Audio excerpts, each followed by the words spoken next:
IER, how can I help you? Oh, sí, señora, hablo español. Mi nombre es Sara. ¿En qué le puedo servir? Entonces, mi colega... IER at its heart is trying to fight employment discrimination based on citizenship status and national origin.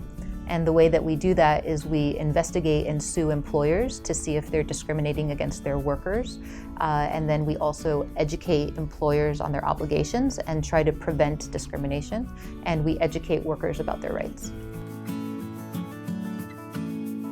The Immigrant and Employee Rights section enforces the anti-discrimination provision of the Immigration and Nationality Act. This law prohibits 4 types of actions. The first is citizenship status discrimination. The second is national origin discrimination. The third is what we refer to as unfair documentary practices. And the last type of prohibited action is retaliation for the assertion of any rights that are protected under the anti-discrimination provision of the Immigration and Nationality Act. Citizenship status discrimination is when an employer treats a person differently in hiring, firing, recruitment, or referral for a fee based on their citizenship status. An example of this type of discrimination would be if a company removed a job applicant from the hiring process because the individual is an asylee. National origin discrimination is when an employer treats a worker differently in the hiring, firing, recruitment, or referral for a fee process based on the person's national origin. So for example, an employer who won't consider applicants who have foreign-sounding names, or when an employer doesn't want to hire someone because the person's ancestry is from a particular country.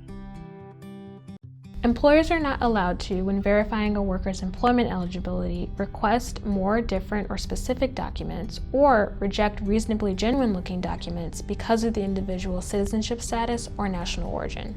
An example of this is when an employer rejects a state ID and social security card from a lawful permanent resident and instead requests that they produce a permanent resident card because of the individual's citizenship status. It's unlawful under the anti-discrimination provision of the INA to retaliate against someone for asserting a right under the anti-discrimination provision. It would be unlawful, for example, to retaliate against someone for having filed a charge with IER, for having contacted IER through its hotline, or for having assisted in an IER investigation. It is also unlawful to intimidate, threaten, or coerce an individual for the purpose of preventing them from asserting a right under the anti-discrimination provision. IER operates hotlines for both employers and workers to provide information and assistance. In response to calls on our hotline, IER can sometimes informally intervene to resolve issues on the spot. So for example, I received a call from a lawful permanent resident whose employer had asked her to provide a new permanent resident card when her old one expired. Under the law, employers should not re-verify permanent resident cards when they expire.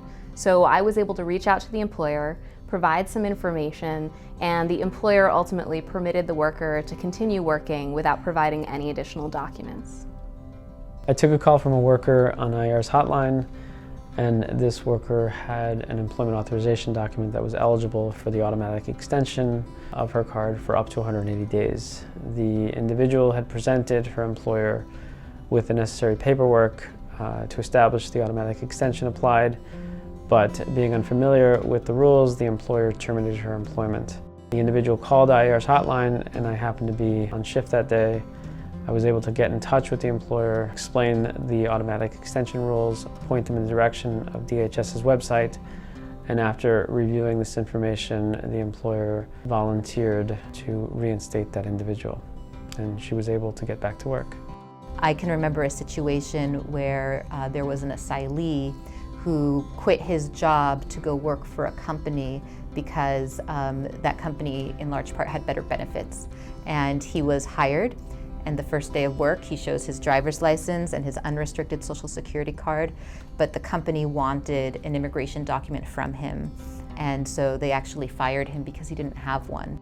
He called IER, and I called the employer and I explained the situation, and the employer was very excited because they had hired this worker, so they were glad that they were able to keep him. And I later found out for the worker that this was a tremendous benefit because his wife had cancer, and so he was going to have to interrupt her medical treatment because his health insurance had lapsed in between one job and the other, and so this really changed the trajectory of that family's life.